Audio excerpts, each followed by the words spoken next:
तो दोस्तों इस वीडियो में हम 11th क्लास का चैप्टर नंबर 10 इलेक्ट्रोस्टैटिक्स स्टार्ट करने वाले हैं। ठीक है, तो ये जो चैप्टर है इसका आधा पार्ट जो है आपको क्लास 12th में पढ़ना है। ओके, सीबीएसई स्कूल में जो दोस्तों ये जो इलेक्ट्रोस्टैटिक पूरा के पूरा जो पार्ट है वो क्लास 12th में पढ़ते हैं स्टूडेंट्स। ओके, लेकिन महाराष्ट्र स्टेट बोर्ड में क्या है दोस्तों, उसका जो आधा पार्ट है वो 11th क्लास में ऐड किया गया है और जो आधा पार्ट है उसको 12th क्लास में ऐड किया है। ठीक है, तो जो 12th क्लास के स्टूडेंट्स इस वीडियो को देख रहे हैं उनके लिए दोस्तों बताना चाहता हूँ कि ये जो इलेक्ट्रोस्टैटिक्स चैप्टर है क्लास 11th और क्लास 12th का हम पैरेलली जाएंगे। Don't worry about that. ठीक है, तो क्लास 12th का जो पार्ट है उसको स्टार्ट करने से पहले दोस्तों आपको चार्ज मतलब क्या होता है, इलेक्ट्रिक फील्ड क्या होती है, फील्ड लाइंस क्या होती है, गॉस लॉ क्या होता है, ठीक है, जैसे कूलम्स लॉ क्या होता है, तो ये अच्छे से आपको अगर आता है तो आप क्लास 12th की पढ़ाई कर सकते हो। ठीक है, तो अगर ये चीज़ें नहीं पता है तो दोस्तों ये जो वीडियो है, ये जो पहले 4-5 वीडियो है क्लास 11 के, इसको आप देखिए, फिर हम लोग जो क्लास 12th का इलेक्ट्रोस्टैटिक्स है उसको स्टार्ट करेंगे। ठीक है, डोंट वरी, जल्द से जल्द करेंगे। ओके, तो दोस्तों ये इलेक्ट्रोस्टैटिक्स क्या होता है? तो दोस्तों फिजिक्स की एक ब्रांच है जिसका नाम है इलेक्ट्रोमैग्नेटिज्म। ये इलेक्ट्रोमैग्नेटिज्म में दोस्तों हम चार्जेस की पढ़ाई करते हैं। ठीक है, चार्जेस और उसके बीच में क्या इंटरेक्शन हो रहा है उसकी पढ़ाई हम दोस्तों इलेक्ट्रोमैग्नेटिज्म में करते हैं। ठीक है, तो दोस्तों ये जो इलेक्ट्रोमैग्नेटिज्म है इसके भी दो पार्ट्स हैं, ये भी दो पार्ट में डिवाइड किया गया है। पहला है इलेक्ट्रोस्टैटिक्स और दूसरा है दोस्तों इलेक्ट्रोडायनेमिक्स। तो इलेक्ट्रोस्टैटिक्स क्या होता है दोस्तों? इलेक्ट्रोस्टैटिक्स का मतलब है study of charges at rest, मतलब चार्जेस जो रेस्ट में अगर उसकी पढ़ाई आप कर रहे हो, उसके बीच के इंटरेक्शन की आप पढ़ाई कर रहे हो तो इलेक्ट्रोस्टैटिक्स के अंदर आएगी। ओके, और इलेक्ट्रोडायनेमिक्स का क्या मतलब होता है दोस्तों? It is study of charges in motion. अगर चार्जेस मोशन में है और उसकी अगर आप पढ़ाई कर रहे हो तो दोस्तों वो क्या होगा, इलेक्ट्रोडायनेमिक्स के अंदर आएगी। ठीक है, तो ये इलेक्ट्रोस्टैटिक्स और इलेक्ट्रोडायनेमिक्स के एग्जाम्पल देखने से पहले दोस्तों सबसे पहले पढ़ना ज़रूरी है कि चार्ज क्या होता है। ओके, तो अब हम देखते हैं दोस्तों यहाँ पे चार्ज क्या होता है। तो देखिए दोस्तों चार्ज क्या होता है, it is a property of a matter just like a mass. तो मास कैसे दोस्तों, मैटर की एक प्रॉपर्टी है। देखिए ये एक मैटर है, ये पेपर एक मैटर है, इसको कुछ ना कुछ तो मास है ना। वैसे ही दोस्तों चार्ज भी एक प्रॉपर्टी है, हर मैटर के पास कुछ ना कुछ तो दोस्तों चार्ज होगा। ठीक है, तो दोस्तों दुनिया में हमें दो ही टाइप के चार्ज देखने को मिलते हैं। ठीक है, तो उसमें का जो एक टाइप है उसको हमने पॉजिटिव नाम दिया हुआ है, उसको हमने पॉजिटिव बोला है, और दूसरा जो चार्ज है उसको हमने निगेटिव बोला गया है। ठीक है, ओके, अगर 3 टाइप के चार्जेस होते तो अलग अलग नाम रखते हैं हम उसका। ओके, तो जैसे कि दोस्तों दो ही टाइप के चार्ज हैं तो एक को हमने पॉजिटिव बोला है और दूसरों को दोस्तों हमने यहाँ पे निगेटिव बोला है। ओके, अब जैसे दोस्तों दो मासेस एक दूसरे को ग्रेविटेशन फोर्स से क्या करते हैं, अट्रैक्ट करते हैं। ये आप ऑलरेडी पढ़ चुके हो, दो मासेस है M1 M2, ये एक दूसरे को क्या करते हैं, अट्रैक्ट करते हैं। वैसे ही दोस्तों दो चार्जेस जो हैं वो एक दूसरे को अट्रैक्ट भी कर सकते हैं और रिपेल भी कर सकते हैं। ठीक है, जैसे दो सेम टाइप के चार्जेस अगर होंगे तो वो एक दूसरे को रिपेल करेंगे, और दो अलग अलग टाइप के चार्जेस होंगे तो वो एक दूसरे को अट्रैक्ट करेंगे। ठीक है, तो सपोज़ दोस्तों आपके पास पॉजिटिव चार्ज है और एक निगेटिव चार्ज है, तो ये एक दूसरे को क्या करेंगे, अपनी तरफ अट्रैक्ट करेंगे। ओके, वैसे ही दोस्तों अगर आपके पास दो सेम चार्जेस हैं, पॉजिटिव पॉजिटिव या फिर दोस्तों निगेटिव निगेटिव, ऐसे दो चार्जेस हैं यहाँ पे, तो ये एक दूसरे को क्या करेंगे, ये एक दूसरे को रिपेल करेंगे। ठीक है, एक दूसरे को दूर यहाँ पे क्या करेंगे, पुश करेंगे। ठीक है, तो दोस्तों ये मैटर में चार्जेस कहाँ पे होते हैं ये अब हम देखने वाले हैं। तो दोस्तों आपको पता है मैटर, मैटर मतलब क्या, कोई भी ऐसी चीज़ जिसको कोई मास है और जिसको कुछ वॉल्यूम है, इसको आप मैटर बोलते हो। पेन, ये स्केल, ये पेपर, ये वुड, ये सब मैटर है। ठीक है, ओके, तो ये मैटर किससे बना है दोस्तों? ये मैटर का जो छोटे से छोटा पार्टिकल है उसको हम बोलते हैं क्या, एटम। ठीक है, और ये एटम कैसे बना हुआ है दोस्तों? ये एटम 3 पार्टिकल से बना हुआ है। ओके, ये एटम के अंदर 3 पार्टिकल होते हैं, उसको सब एटॉमिक पार्टिकल्स बोलते हैं। ठीक है, तो एटम के अंदर क्या होता है दोस्तों, एक होता है प्रोटॉन, दूसरा होता है दोस्तों न्यूट्रॉन, और तीसरा होता है दोस्तों यहाँ पे इलेक्ट्रॉन। और प्रोटॉन और न्यूट्रॉन जो होता है ये न्यूक्लियस के अंदर होते हैं, न्यूक्लियस बहुत ही छोटा होता है यहाँ पे, और यहाँ पे एम्प्टी स्पेस होती है, और उस एम्प्टी स्पेस में इलेक्ट्रॉन जो है अलग अलग शेल में रिवॉल्व कर रहे होते हैं, ये ऑलरेडी आपको पता है। ठीक है, तो दोस्तों ये चार्जेस के जो दो टाइप्स हमने देखे हैं ना, इसमें का जो पॉजिटिव वाला जो टाइप होता है ये प्रोटॉन के ऊपर होता है। तो प्रोटॉन हैज़ पॉजिटिव चार्ज, इस पर पॉजिटिव चार्ज होता है। और ये जो दूसरा टाइप है दोस्तों, ये इलेक्ट्रॉन के ऊपर होता है, तो इलेक्ट्रॉन हैज़ निगेटिव चार्ज। ये इलेक्ट्रॉन जो है इसके ऊपर दोस्तों निगेटिव चार्ज होता है। ओके। और जो न्यूट्रॉन होता है दोस्तों, ये न्यूट्रॉन के ऊपर कोई चार्ज नहीं होता, ये न्यूट्रल होता है। ठीक है, इसके ऊपर कोई चार्ज नहीं होता, ये न्यूट्रल होता है। तो ये जो एटम है दोस्तों, एटम का जो न्यूक्लियस है, ये न्यूक्लियस के अंदर प्रोटॉन और न्यूट्रॉन प्रेजेंट होते हैं।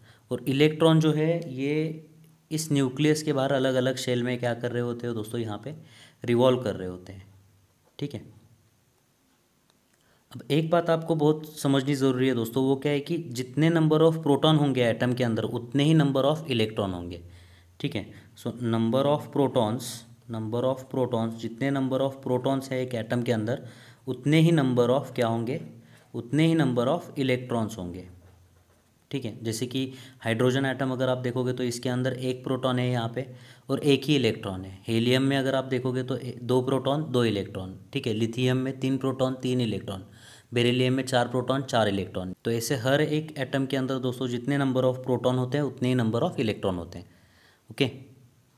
और एक इम्पॉर्टेंट बात दोस्तों, कि जितना पॉजिटिव चार्ज एक प्रोटॉन के ऊपर होता है उतना ही निगेटिव चार्ज इलेक्ट्रॉन के ऊपर होता है। ठीक है। सो चार्ज ऑन प्रोटॉन, जितना पॉजिटिव चार्ज होगा एक प्रोटॉन के ऊपर उतना ही इक्वल एंड अपोजिट, मतलब जितना पॉजिटिव चार्ज प्रोटॉन के ऊपर होगा उतना ही चार्ज क्या होगा दोस्तों, इलेक्ट्रॉन के ऊपर होगा, निगेटिव चार्ज। ठीक है। मतलब दोनों के ऊपर सेम चार्ज होगा, इसके ऊपर पॉजिटिव इसके ऊपर निगेटिव। ओके। तो अगर दोस्तों ये दो बातें आपको अच्छे से समझ में आई है तो दोस्तों एटम के अंदर क्या होगा, नेट चार्ज ज़ीरो हो जाएगा। ठीक है। क्योंकि एटम के अंदर देखिए, एटम के अंदर क्या होता है, एटम के अंदर जितने नंबर ऑफ प्रोटॉन होंगे, मतलब जितना पॉजिटिव चार्ज होगा, ठीक है, उतने नंबर ऑफ इलेक्ट्रॉन्स है, मतलब उतना ही क्या होगा दोस्तों यहाँ पे निगेटिव चार्ज होगा। तो नेट चार्ज इसके ऊपर कुछ नहीं है, नेट चार्ज इसके ऊपर ज़ीरो है। हम प्रॉपर्टी देखने वाले हैं चार्जेस की, उसमें हम पढ़ेंगे। ठीक है। सिर्फ इतना ध्यान में रखिए कि एटम के अंदर नेट चार्ज कुछ नहीं होगा, क्योंकि प्रोटॉन के ऊपर पॉजिटिव चार्ज है, जितना पॉजिटिव चार्ज है उतना ही यहाँ पे क्या होगा निगेटिव चार्ज होगा। और न्यूट्रॉन जो है उसका तो कोई चार्ज ही नहीं होता। तो एटम जो होता है दोस्तों ये इलेक्ट्रिकल न्यूट्रल होता है, इलेक्ट्रिकली न्यूट्रल होता है। ठीक है। ओके। तो एटम से ही बना हुआ है हमारा मैटर, तो मैटर भी क्या होगा दोस्तों, ये इलेक्ट्रिकली न्यूट्रल हो जाएगा। ये स्केच पेन जो है, ठीक है ना, ये न्यूट्रल है, ये पेपर इलेक्ट्रिकली न्यूट्रल है, अभी ये वुड इलेक्ट्रिकली न्यूट्रल है। ठीक है। मतलब इनके ऊपर कुछ चार्ज नहीं है अभी। तो अब हमने देखा दोस्तों कि एक मैटर है, ये एक पेपर है। ठीक है। इस पेपर के ऊपर जितने भी एटम है उसके अंदर नंबर ऑफ़ प्रोटॉन्स और नंबर ऑफ़ इलेक्ट्रॉन सेम है। ठीक है। ओके। तो जो पॉजिटिव चार्ज है इस पेपर के ऊपर उतना ही निगेटिव चार्ज है, इसीलिए इस पेपर के ऊपर नेट चार्ज क्या हुआ, ज़ीरो हुआ। इसीलिए दोस्तों इस पेपर के ऊपर कोई चार्ज नहीं है, ये न्यूट्रल है, इसे बोल सकते हो आप। ओके। तो अब हम देखते हैं दोस्तों किसी भी ऑब्जेक्ट के ऊपर चार्ज कैसे प्रोड्यूस किया जाता है। तो अब हम देखते हैं दोस्तों कोई भी neutral object, how a neutral object becomes electrically charge, कोई भी न्यूट्रल ऑब्जेक्ट चार्ज ऑब्जेक्ट में कैसे कन्वर्ट होता है। ठीक है। तो कोई भी न्यूट्रल ऑब्जेक्ट को चार्ज करने के लिए दोस्तों एक तो फ्रिक्शन की ज़रूरत होती है, एक तो फ्रिक्शन की ज़रूरत होती है, या तो फिर दोस्तों केमिकल रिएक्शन की ज़रूरत होती है। ठीक है। केमिकल रिएक्शन की ज़रूरत होती है। तो फ्रिक्शन की वजह से दोस्तों न्यूट्रल ऑब्जेक्ट चार्ज ऑब्जेक्ट कैसे बनता है हम यहाँ पे देखते हैं। तो सपोज़ दोस्तों आपके पास एक कोम्ब है, एक कंघी है जिससे आप बाल बनाते हो, ये एक कंघी है। ठीक है। तो अभी तो दोस्तों ये जो कंघी है ये इलेक्ट्रिकली न्यूट्रल है, अभी तो ये इलेक्ट्रिकली न्यूट्रल है। ठीक है। तो अब तो दोस्तों ये इलेक्ट्रिकली न्यूट्रल क्यों है, क्योंकि जितने नंबर ऑफ़ प्रोटॉन्स इसके ऊपर है उतने नंबर ऑफ़ इलेक्ट्रॉन्स इसके ऊपर है, और प्रोटॉन और इलेक्ट्रॉन का चार्ज सेम होता है, तो अब ये इलेक्ट्रिकली क्या है, न्यूट्रल है। अब ये इलेक्ट्रिकली न्यूट्रल ऑब्जेक्ट को अगर आपको चार्ज ऑब्जेक्ट में कन्वर्ट करना है तो आपको क्या करना होगा दोस्तों, यहाँ पे फ्रिक्शन का यूज़ करना होगा। मतलब अगर ये इलेक्ट्रिकली न्यूट्रल ऑब्जेक्ट, मतलब ये जो कोम्ब है, इस कोम्ब को अगर आप ड्राई हेयर पे रब करोगे, मान लेते हैं ये आपके ड्राई हेयर हैं, बाल हैं, इस बालों पे अगर आप क्या करोगे, इसको रब करोगे, तो क्या होगा दोस्तों, ये कोम्ब जो है ये चार्ज हो जाएगा। चार्ज हो जाएगा मतलब क्या होता है कि कुछ इलेक्ट्रॉन्स जब आप रब करते हो ना, जब रब कर रहे होते हो तो कुछ इलेक्ट्रॉन्स, आपके बालों के जो इलेक्ट्रॉन्स हैं वो इसके ऊपर आ जाते हैं। ठीक है, आपके जो बालों के इलेक्ट्रॉन्स हैं, कुछ इलेक्ट्रॉन्स आपके बालों से हट के ये कोम के ऊपर आ जाते हैं। ठीक है, इसके वजह से क्या होगा दोस्तों, ये जो कोम है इसके ऊपर इलेक्ट्रॉन्स की नंबर्स बढ़ जाएंगे। ओके, इलेक्ट्रॉन्स की तादाद इसके ऊपर बढ़ जाएगी। तो इलेक्ट्रॉन्स की तादाद इसके ऊपर बढ़ने के वजह से इसका जो नेट चार्ज होगा वो क्या होगा दोस्तों, अब निगेटिव चार्ज, मतलब इसके ऊपर आप बोल सकते हो कि निगेटिव चार्ज आ रहा है, निगेटिव चार्ज आ चुका है। ठीक है, और आपके जो बाल जो थे ना दोस्तों, इसके ऊपर से इलेक्ट्रॉन्स छोड़ के चले गए हैं। ठीक है, मतलब यहाँ पे इलेक्ट्रॉन्स के नंबर्स घट चुके हैं, तो इसके ऊपर जो नेट चार्ज होगा वो क्या होगा, पॉजिटिव चार्ज होगा। प्रोटॉन नंबर्स उतने ही हैं लेकिन इलेक्ट्रॉन्स छोड़ के जा चुके हैं, उसके वजह से प्रोटॉन्स के नंबर्स बढ़ गए, तो ये पॉजिटिव नेट चार्ज क्या होगा, इसके ऊपर पॉजिटिव चार्ज होगा बालों के ऊपर। और ये जो कोम्ब है इसके ऊपर नेट चार्ज क्या होगा दोस्तों, यहाँ पे निगेटिव होगा।